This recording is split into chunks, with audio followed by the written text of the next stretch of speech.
Praise the lord. ఈరోజు దేవుని వాగ్దానము, ప్రియుడా, చెడు కార్యమును కాక మంచి కార్యమును అనుసరించి నడుచుకొనుము. మేలు చేయువాడు దేవుని సంబంధి, కీడు చేయువాడు దేవుని చూచినవాడు కాడు. యోహాను రాసిన 3వ పత్రిక 1వ అధ్యాయము 11వ వచనము.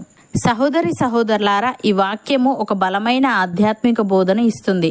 ఈ వాక్యంలో అపోస్తలుడైన యోహాను విశ్వాసిని ప్రేమగా ప్రియుడా అని పిలిచి జీవితంలో మేలు చేయు మార్గాన్ని అనుసరించుము అని సలహా ఇస్తున్నాడు.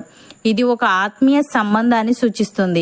మనం ఇతరులకు ఉపదేశాలు ఇచ్చేటప్పుడు ప్రేమతో చేయాలి అనే పాఠం ఇక్కడ కనిపిస్తుంది. అలాగే చెడు కార్యమును కాక మంచి కార్యమును అని అన్నాడు. అనగా అసత్యం, అసూయ, ద్వేషం, దోపిడీ మొదలగు వాటిని చేయక నిజాయితీ, ప్రేమ, పరిశుద్ధత, దయ ఇలాంటి అనేక మంచి కార్యాలను అనుసరించాలని యోహాను ఉద్దేశం. మంచి కార్యాలు చేసేవాడు దేవునితో సంబంధం కలవాడు, అనగా అతడు దేవుని సంతానం. చెడు చేసేవాడు అసలు దేవుణ్ణి ఎరుగడు, అంటే అతని జీవితంలో దేవుని ప్రభావం లేదు. హేబేలు మంచి మనస్సుతో దేవునికి అర్పణ తెచ్చాడు, అనగా అతడు మంచిని అనుసరించాడు.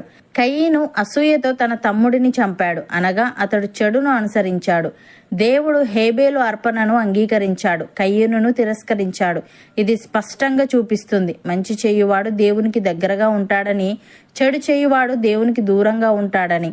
ప్రియులారా, మనకు ప్రతిరోజు ఎదురయ్యే పరిస్థితులలో మంచి మరియు చెడు రెండు మార్గాలు కనిపిస్తాయి. చెడు చేయడం అనగా అసత్యంగా బ్రతకడం, స్వార్థపరంగా ప్రవర్తించడం, ఇవి మనల్ని దేవుని నుండి దూరం చేస్తాయి. మంచి చేయడం అనగా నిజాయితీగా ఉండడం, సహాయం చేయడం, ఇవన్నీ దేవునితో మన సంబంధాన్ని బలపరుస్తాయి. మొత్తంగా ఈ వాక్యం చెప్పేది ఏంటంటే, మనం మంచి చేస్తే దేవుని సంబంధులంగా ఉంటాం, చెడు చేస్తే దేవుణ్ణి ఎరగని వారం అవుతాం. కొన్ని సందర్భాల్లో లోకం చెడు కార్యాన్ని చూసి ఇది తెలివి, ఇది ధైర్యం, ఇది విజయానికి మార్గం అని చెప్పవచ్చు. కానీ దేవుని దృష్టిలో విజయము మంచిని ఎంచుకోవడంలోనే ఉంది. కాబట్టి ప్రతి క్రైస్తవుని జీవితానికి ఇది ఒక బలమైన గుర్తింపుగా నిలవాలి. భక్తుడు ఈ విధంగా అంటున్నాడు, కీడు చేయటం మాని మేలు చేయుము, అప్పుడు నీవు నిత్యము నిలుచుదువు. ఏలయనగా యెహోవా న్యాయమును ప్రేమించువాడు, ఆయన తన భక్తులను విడువడు.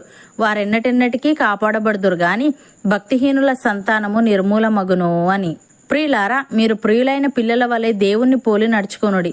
క్రీస్తు మిమ్మును ప్రేమించి పరిమళ వాసనగా ఉండుటకు మన కొరకు తన్ను తాను దేవునికి అర్పణముగాను బలిగాను అప్పగించుకొనెను. అలాగుననే మీరును ప్రేమ కలిగి నడుచుకొనుడి. మీలో జారత్వమే గాని, ఏ విధమైన అపవిత్రతయే గాని, లోభత్వమే గాని వీటి పేరైనను ఎత్తకూడదు. ఇదే పరిశుద్ధులకు తగినది. కృతజ్ఞతా వచనమే మనం ఉచ్చరింపవలెను గాని మనము బూతులైనను, పోకిరి మాటలైనను, సరసోక్తులైనను ఉచ్చరింపకూడదు. ఇవి మనకు తగవు. యేసయ్య ఈ విధంగా అంటున్నాడు, ఒకడు నన్ను సేవించిన ఎడల నన్ను వెంబడింపవలెను, అప్పుడు నేను ఎక్కడ ఉందునో అక్కడ నా సేవకుడును ఉండును. ఒకడు నన్ను సేవించిన ఎడల నా తండ్రి అతన్ని గనపరచును. ఇప్పుడు నా ప్రాణము కలవరపడుచున్నది, నేనేమందును? తండ్రి, ఈ గడియ తటస్థింపకుండా నన్ను తప్పించుము. అయినను ఇందుకోసరమే నేను ఈ గడియకు వచ్చి తిని.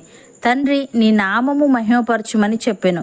అంతటా నేను దానిని మహిమపరచితిని, మరలా మహిమపరుతును అని ఒక శబ్దము ఆకాశము నుండి వచ్చెను.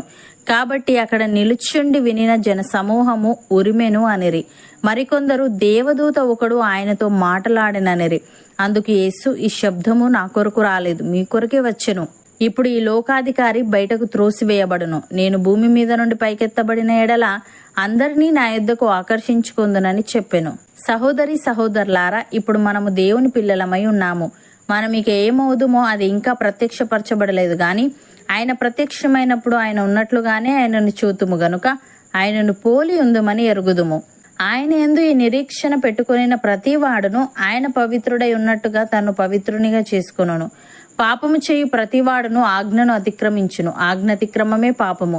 పాపములను తీసివేయుటకై ఆయన ప్రత్యక్షమాయనని మీకు తెలియను.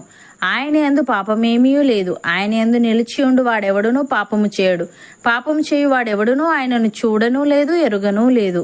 అవును అన్నవారు నాతో పాటు ప్రార్థనలో ఏకీభవించండి. పరిశుద్ధుడా, ప్రేమగల తండ్రి, చెడు కార్యమును కాక మంచి కార్యమును అనుసరించి నడుచుకోవాలని, మేలు చేయువాడు నీ సంబంధి, కీడు చేయువాడు నిన్ను చూచినవాడు కాడని నీవు తెలియజేశావు.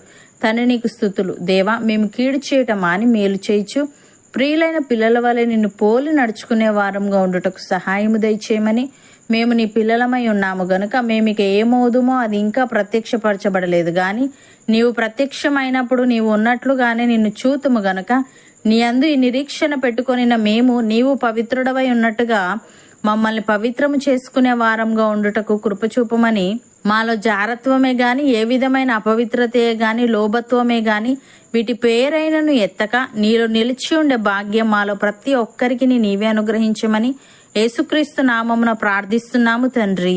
ఆమెన్.